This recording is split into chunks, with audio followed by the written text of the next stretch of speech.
Welcome to Autism Talk. Thank you once again for chiming in and watching my videos. I appreciate you all so very much. I want to give some shout outs to some of my subscribers. I want to shout out to Ingrid Jones. I want to shout out to Violet or Violettes. Sorry if I messed that up. Please forgive me. JP's Big Scale Modeling, Mary Smith Harvey, Jessica Ayala, Lady Proud, LaDonna White, Natasha. Thank you so very much for subscribing. And I do ask that you share this information or share my YouTube channel with others. I really want to get as much information as I can out to as many people as possible. Okay. I did just finish a video answering the email that my friend has shared with me that had 9 questions. So I think I'm up to 5 questions that I've responded to now. So here's another continuation of thoughts. I believe I named that one Thoughts Continued. And so this will be Thoughts Continued again or some more. But I'm going to answer about 2 additional questions, maybe 3. And in that, before I get started, I want to also share with you, I do have some Autism Talk merch. Okay. I'll have it in the description, a link to the Autism Talk merch. You can see it's a shirt with Autism Talk and my logo on there. And on the back, it has the QR code for joining my YouTube channel. Okay. So you can use that when you're wearing the shirt or whatever, people can join the YouTube channel. When they ask you like, oh, where you get that top from? You know how it's a conversation, piece. And I also have a Tumblr with you, Autism Talk. So check out my store and purchase you some merchandise. Okay.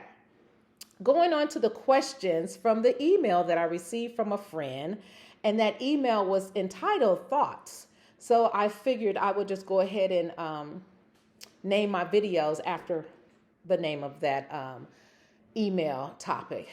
In addition to that, I want you to also keep in mind I have answered her questions and I've kind of entitled them something else. One of her questions was characteristics of a kid with autism. What are some? And I did a video on that, so make sure you check that out.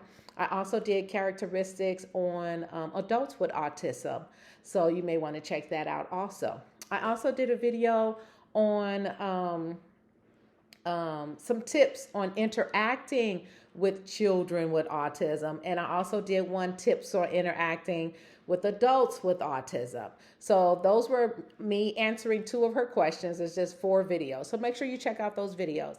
And then I just recently did Thoughts Continued, which answered what is autism? Are there schools for children with autism? And what are some of the benefits that the child may be eligible for, or child or adult may be eligible for? So check out those videos. And now I'm going to continue and I'm going to answer the question, how can schools help with kids with autism? I love this question. For starters, this question is really loaded. It has a lot to unpack. So I won't be able to unpack everything, but if you'd like to have a one-to-one conversation with me about this, if I didn't answer it too completely for you, then you can reach out to me and we can have a one-to-one conversation, and I'll put that information down in the description, okay, as a link. So thank you. So how can schools help with kids with autism? If you saw my last video, and it does answer, are there schools for children with autism? And I do answer that question, and I do respond to it as yes. There's public school and there's private schools for children with autism, okay? Yes, your child can go to the public school in their neighborhood because your child has the right to free, appropriate public education, okay? So let's say you have your child at a public school and you are able to request in writing an assessment for your child And from that, that will create an IEP, or at least the steps to opening up or starting or beginning a IEP for your student.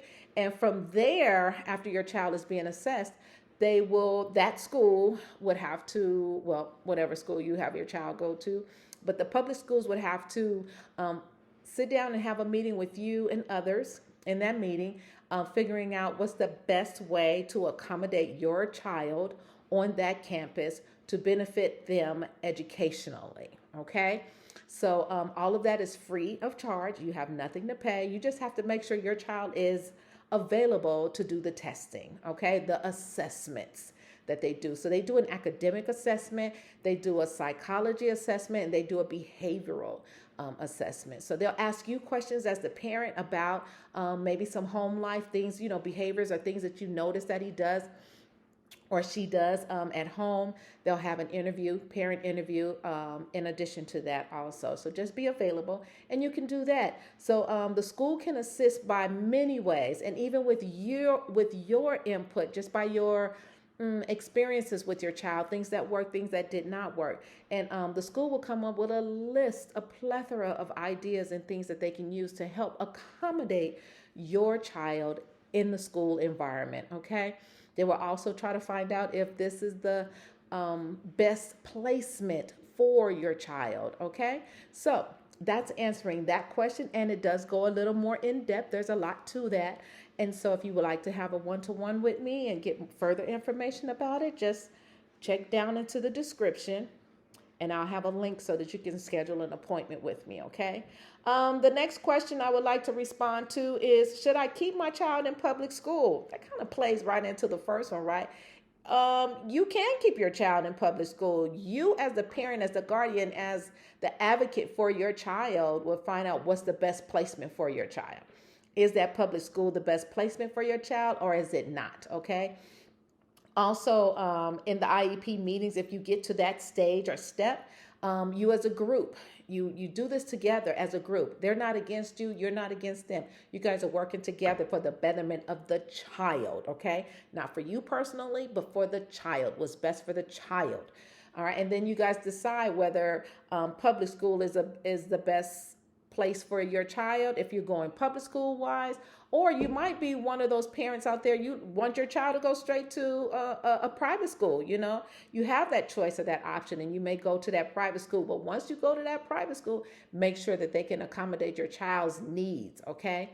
If you're not going to a private school that accommodates students with autism, you need to make sure that they're able to accommodate your child, okay? Make sure that they can make sure that your child is successful in his education or her education plan or path. If you choose a private school that accommodates students with autism, make sure you guys come up with a plan. There should always be a plan for that child, just due to the fact that he's going to have different teachers. I don't know how long the child will be there, but it'll be a plan that goes along with him. Even if there's a substitute that come in that day, they will definitely be aware of what accommodations are in place for that child, okay? And that also gets a little bit deeper also. There are different classes and courses that a child may be a part of. If they have autism or not, they may end up, they may be in a general ed class if they're in a public school, and even in the private schools too. A general ed class, they may be in special ed classes. And I know special ed has this negative connotation to it. I am a special ed teacher for several years, and I don't like that sting also, but I do want you to know there's a lot of resources and information for those with that teach special ed students. So please don't look at it as a negative thing at all.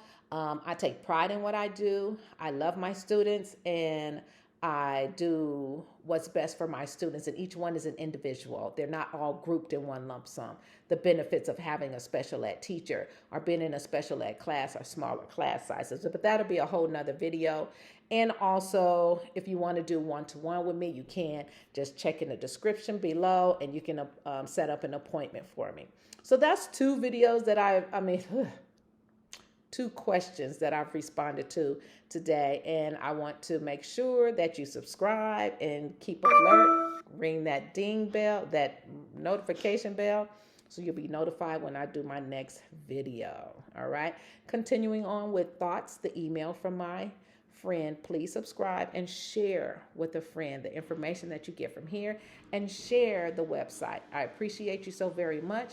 If you're not subscribed to my YouTube channel, please subscribe to my YouTube channel. Thank you very much.